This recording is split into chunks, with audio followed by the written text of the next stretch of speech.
So hello everyone, this is your Roshan भैया। तो जिन बच्चों को स्ट्रीम सिलेक्शन पर वीडियो चाहिए थी तो वीडियो हमने ऑलरेडी बना दी है। अभी तक अगर तुमने नहीं देखा हुआ होगा तो उस वीडियो का लिंक डिस्क्रिप्शन पे और कमेंट में तुम्हें मिल जाएगा, जाके तुम देख लेना।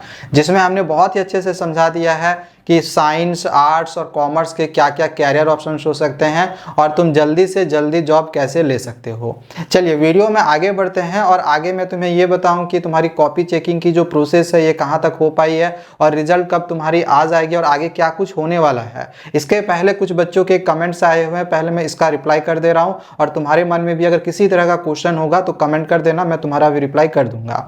तो यहाँ पर एक बच्चे ने कमेंट किया है कि मेरा सब ठीक है लेकिन गोला भरने में गलती हो गया है इंग्लिश एग्जाम में, तो रिजल्ट आएगा क्या सर।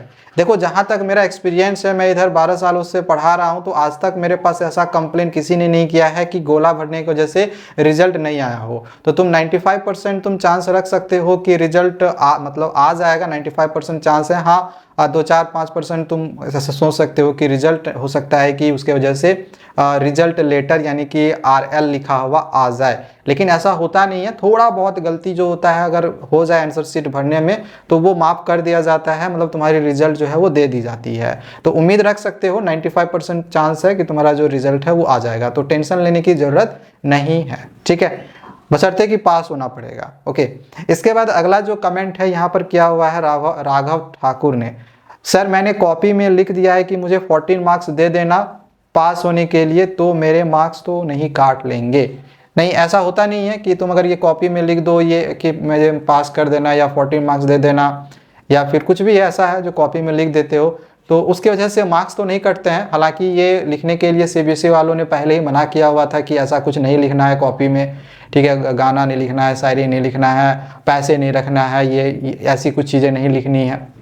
बट लिख दी हो तो इसका मतलब ये नहीं कि इसके लिए नंबर काटा जाएगा। नहीं, नंबर नहीं काटा जाएगा, बट वही है कि तुम्हें अगर नंबर मिल रहा है तो वो तो दे दिया जाएगा। बट अगर नहीं नंबर मिल रहा होगा ना, पास नहीं कर पा रहे होगे, नंबर नहीं आ पा रहा होगा, तो ऐसा नहीं कि लिख देने से वो नंबर मिल जाएगा। वो लिखने से कि 14 मार्क्स दे दो उसके वजह से तो नंबर नहीं आएगा। लेकिन हाँ, अगर तुमने आंसर लिखा हुआ है, तुम्हारे नंबर आ रहे हैं, अगर 14 नंबर 15 नंबर जितना भी हो पासिंग मार्क्स आ रहा है तो वो दे दिया जाएगा, नंबर दे दिया जाएगा, काटा नहीं जाएगा। ठीक है, इसके बाद एक जो कमेंट है रोशन ने किया हुआ है, भैया मेरा साइंस में 9 MCQ सही है और मैंने सारे क्वेश्चंस अटेम्प्ट किए हैं, अच्छे से कितना मार्क्स आ जाएगा।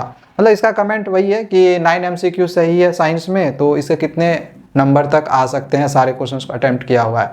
अब डिपेंड करता है ना कि सारे क्वेश्चन जो अटेम्प्ट किए हुए हैं वो सही किया है या नहीं किया है, तो उसके अनुसार ही ये कहा जा सकता है कि कितने नंबर तक आया जा सकता है। अब बना के लिखे हो, अब आंसर बिल्कुल ही करेक्ट नहीं है, सारे क्वेश्चंस बना के लिखे, क्या लिखे हैं समझ में नहीं आ रहा है। हाँ, क्वेश्चन से मिलता जुलता लिखे होगे सारे क्वेश्चंस को और 9 MCQ सही है, तो उम्मीद रख सकते हो कि तुम्हारा जो नंबर है 80 में तुम उम्मीद रख सकते हो 30+ आएगा या 40+, 30 से 40 के बीच में आ जाएगा। ठीक है, लेकिन अगर सारे ही करेक्ट होंगे, तुम्हारी पूरी उम्मीद है कि मैंने सारे करेक्ट लिखे हैं बट बना के लिखा है, तो तुम 50+ की भी उम्मीद कर सकते हो। ठीक है, चलो एक लास्ट कमेंट है कि सर क्या मैं PCB लेकर IAS की तैयारी कर सकता हूँ। यार, मैंने ऑलरेडी स्ट्रीम सिलेक्शन वाली वीडियो में ये बताई हुई है कि आप PCB लेके IAS की तैयारी कर सकते हो या नहीं कर सकते हो। बट वो वीडियो अगर नहीं देखी होगी तो यहाँ पे मैं थोड़ी सी चीज़ें बता दूँ कि PCB लेकर IAS करना ये सरासर बेवकूफ़ी है। अगर IAS ही करना है तो भाई PCB लेना ही क्यों है, साइंस लेना ही क्यों है। IAS के लिए बेस्ट है कि तुम आर्ट्स लेकर तैयारी करो। ठीक है, बाकी और डिटेल में समझना होगा तो स्ट्रीम सिलेक्शन वाली वीडियो देख लेना। चलो अब आगे मैं तुम्हें, जैसे कि मैंने कहा था कि मैं आगे तुम्हें कॉपी चेकिंग और रिजल्ट के बारे में भी कुछ इंपॉर्टेंट चीज़ें बताने वाला हूँ। इसके बारे में थोड़ा सा मैं तुम्हें यहाँ पे बता दे रहा हूँ।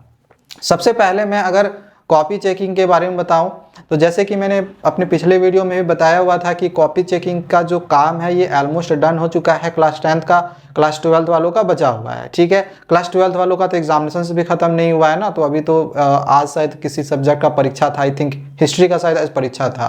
तो क्लास 12th वालों का 6 अप्रैल तक परीक्षा खत्म हो जाएगा और इसके बाद उसकी जो कॉपी चेकिंग है लगभग 15 अप्रैल तक चलेगा।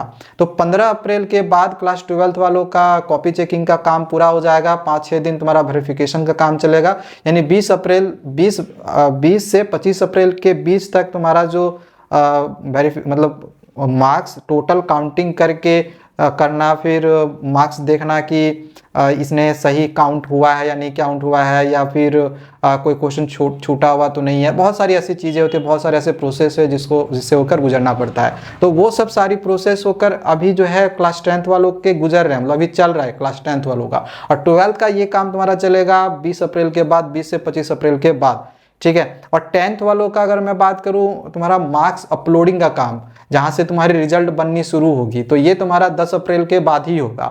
10 अप्रैल से लेके तुम्हारा 30 अप्रैल, मतलब 30 अप्रैल ले लो या उसके बाद तक जो भी है, 10 अप्रैल के बाद तुम्हारा जो मार्क्स अपलोडिंग का काम होगा वो रिजल्ट बनाने के लिए किया जाएगा, वेबसाइट पर डाला जाएगा।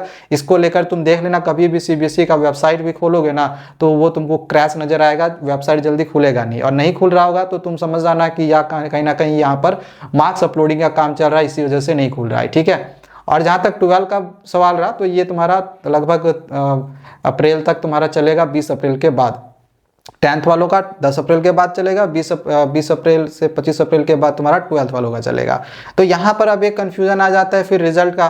तो देखो, रिजल्ट के लिए मैंने पहले भी एक चीज़ बताया हुआ है कि अगर 10th की रिजल्ट निकलनी रहेगी तो ये अगर पहले निकलेगा, 10th की रिजल्ट पहले निकलेगी, जैसे कि एग्ज़ाम खत्म हो गया है 19 तारीख को, 18 तारीख को ही तुम्हारा परीक्षा सारा खत्म कर लिया गया है और रिजल्ट का तुम वेट कर रहे हो, तो कॉपी चेकिंग कंप्लीट हो गई है, तुम्हारा ये जो वेरिफिकेशन वाला काम है ये मेरा पूरा हो चुका है। तो अब यहाँ पे दिक्कत ये आएगी कि इसके जो मार्क्स अपलोडिंग की काम है ये तो कंप्लीट कर ली जाएगी 10th वालों का, लेकिन 10th वालों का रिजल्ट पहले नहीं निकाला जाता है, पहले 12th वालों की रिजल्ट निकाली जाती है। हाँ, नेक्स्ट ईयर से भले ही 10th वालों का रिजल्ट निकाल दिया जाएगा 20 अप्रैल को नेक्स्ट ईयर में, लेकिन अभी फिलहाल 10th वालों का रिजल्ट नहीं निकाला जाएगा, पहले 12th का ही रिजल्ट निकलेगा। तो जब तक कि 12th की पूरी कॉपी चेकिंग नहीं हो जाए, एग्जामिनेशन खत्म होकर कॉपी चेकिंग नहीं हो जाए, उसके वेरिफिकेशन नहीं हो जाए, फिर 12th वालों का मार्क्स अपलोडिंग नहीं हो जाए, तो फिर कैसे 12th की रिजल्ट निकलेगी। तो अभी थोड़ा समय है, 12th वालों का रिजल्ट निकलने में समय है, 12th वालों के कारण ही 10th वालों का भी रिजल्ट निकलने में थोड़ा समय लगेगा, ठीक है। तो उम्मीद रखना अप्रैल में 10th की उम्मीद मत रखना, या फिर 12th वालों तो बिल्कुल ही मत रखना। 10th वाले थोड़ी बहुत उम्मीद रख सकते भी अगर पहले आना रहेगा तो, जो कि चांसेस भाई 10% है, बिल्कुल भी चांस नहीं है कि 10th का पहले रिजल्ट सीबीएसई देगी। तो अप्रैल के बाद मई में निकलता है, तो मई में 7 मई को उम्मीद रखना कि 7 मई से लेकर 10 मई तक तुम्हारी जो रिजल्ट है वो क्लास 10th 12th दोनों का एक ही दिन में निकाल दिया जाएगा। पहले 12th का निकाला जाएगा, फिर 10th का निकाला जाएगा। हाँ, एक चीज़ और मैं तुम्हें बता दूं, अगर कोई स्टूडेंट फेल कर जाता है 10th या फिर 12th में, 10th या 12th में कोई स्टूडेंट फेल कर जाता है, 2-4 नंबर से फेल कर रहा है, तो तुमको ग्रेस मार्किंग देके पास कर दिया जाएगा। लेकिन अगर तुम्हारा 78-79 नंबर आ रहा है, तुम सोच रहे होगे कि 1-2% आ जाता तो मेरा पूरा 100% आ जाता, फिर वहाँ पर ग्रेस मार्किंग फिर नहीं मिलती है। हाँ, फेल होने पे ग्रेस मार्किंग तुमको देकर पास कर दिया जाएगा, लेकिन टॉपर बनने के लिए भाई तुम्हें पूरा का पूरा 100% लाना पड़ेगा, वहाँ पर ग्रेस मार्किंग नहीं मिलती है, ठीक है। तो चलो आज के लिए इतना ही, बाकी और भी हमारे पास जो अपडेट आएगी आगे हम तुम्हें देते रहेंगे, तो तब तक चैनल को सब्सक्राइब करके रख लेना। Thank you, bye bye.